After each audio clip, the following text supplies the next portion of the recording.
Hi guys, and welcome to another virtual lab. Today we are going to be trying to identify the blood types of our 4 different artificial blood samples. We have those 4 samples as well as our serums.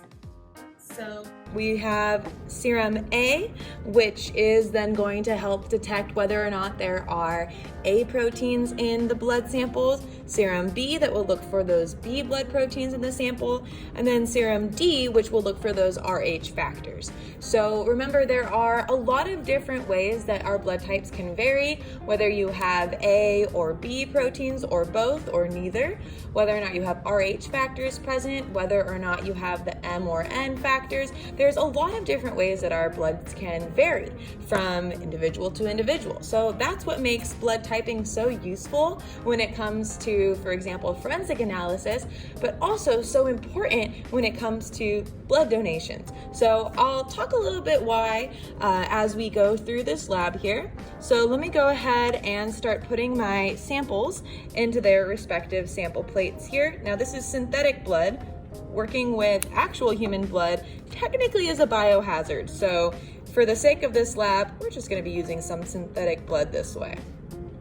Now, one of the reasons why it's so important to know your blood type, especially if you are donating blood or you are receiving blood, is because of that antibody-antigen response. So essentially how that works is that each of our different types of blood proteins have on them what's known as antigens. Think of those like little flags that tell you the identity of whatever that molecule is.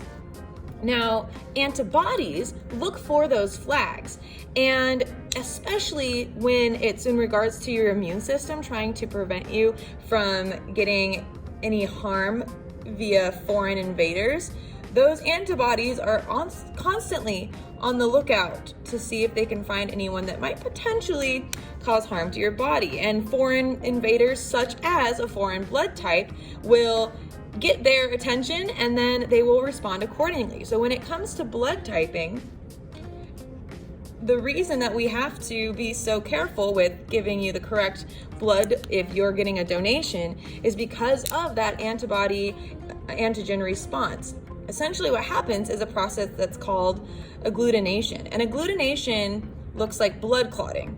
It causes all of the blood to stick together because of the fact that there's so many different antigens on the surface of each of the blood proteins, and then each antibody can connect to 2. So it kind of makes this clump of all of them. And that agglutination response is what we're looking for in this experiment, but it's also a reason why it's so dangerous to get donations from the wrong blood type, because those clots, should your body say, hey, this is a foreign blood type, I don't recognize it, let's attack it, those clots can actually prevent the blood from reaching important parts of your body that need oxygen. Because if we remember, red blood cells have hemoglobin, which essentially have iron, and that iron then binds to oxygen, and that hemoglobin then transports the oxygen throughout your body. And so if there's a blood clot that clogs your arteries or your veins and prevents the blood from traveling around your body, well, then that's not ideal, right? That means that oxygen can't get to where it needs to go, nutrients can't get to where they need to go, and you can have the risk of your brain not getting enough blood to it. You can run the risk of your heart, your other vital organs not getting enough blood, oxygen, etc. And we want to prevent that as much as we can, because that can be life-threatening. So that's why it is so important to know your blood type and to know who you are potentially then donating that blood to. If it's like a close family member, that's why we tend to look for matches first. That also applies to organ donation, but it's much harder to determine if you can be an appropriate donor or recipient for that. So that's blood donations. And when it comes to blood typing, especially if we're at like a foreign forensics lab, blood typing has a lot of different applications. You can use it to identify blood that was found at the crime scene to determine if it belongs to the suspect or the victim. If it belongs to the victim, then you can prove that that crime, at least something happened that allowed blood to be shed there. If you find blood from the suspect and you match it, then that'll help you determine if they were there, and then kind of by extension allow you to put the sequence of events together. So that's really helpful. Also, for example, let's say you have a kidnapping victim and you want to be able to keep track of where that victim was taken to see if you can find them. If you find their blood and you're able to identify it and appropriately match them to the victim, then it'll help you kind of keep track of where that victim has gone. And the more we narrow down the different blood types, the more factors that we analyze, the more it helps us narrow down from a group of individuals with one blood type to one individual that has the correct AB protein, the correct Rh factor, the correct Mn factor. The more details that you incorporate into the blood analysis, the more accurate your results are when you're narrowing it down to one specific individual. So let's go ahead and look at how all of our blood serum reactions occurred and see if we can identify then the blood type of each of these individual samples here. So let's look at sample number 1 first. Remember, agglutination essentially looks like clotting. So I can see some already going on here with the A, those little specks. Those all represent the fact that some agglutination or clotting have occurred. So we've got an A present. Now let's see if we've got an Rh factor. All right, if you can see that, looks pretty dang clumpy.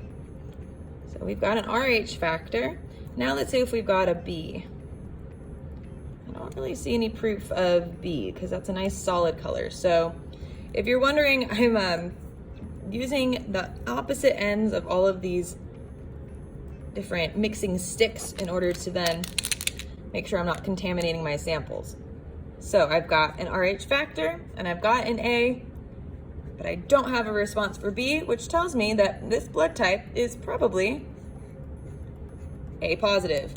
Perfect. Now remember, that reaction is going to tell us if it is indeed present. That's what we're looking for, the presence of the antigen antibody response. So let's look to see here. This A looks pretty solid, so I'll say no response occurred there. Our B, however, does have some agglutination appearing here. You can see all of those little specks. Notice how the agglutination response appears different with each of the different factors here. Definitely got some Rh present. Look at all of those clumpy clots. So we'll say we have Rh, no A, but we do have that reaction with B, so we've got B positive. Now let's look over here. So I have my A with the clear agglutination response. You can see all of those different clots there. Then I've got my B as well, has an agglutination response. Can't see it as clear. Let me see if I can get you guys some more visibility here. You can see the little tiny specks. And then finally, let's check on our Rh factor. Looks pretty even. So we'll say no Rh factor, yes on the A, and yes on the B. So we've got A, B, negative. And now let's finally look over here at sample number 4. A looks pretty solid. B also looks pretty solid. And my Rh is looking fairly clumpy. So then let's say we've got an Rh factor, no A and no B. That means we are O positive. So here are my 4 different blood type samples and their appropriate agglutination responses, as well as then the identification of those blood types that we were able to make just based off of keeping track of whether or not we had reactions with the A protein, the B protein, or the Rh factor. So remember, the more variables that we study, the better we're able to narrow down on an individual in terms of all of the different aspects of their blood type. And blood typing is really important when it comes to trying to determine if somebody's a match for a blood donation. A lot of really good information that we can get from our blood. So if you have any questions as you are using this information to complete your lab worksheet, just let me know. Otherwise, I look forward to seeing you guys in our next class. Thank you.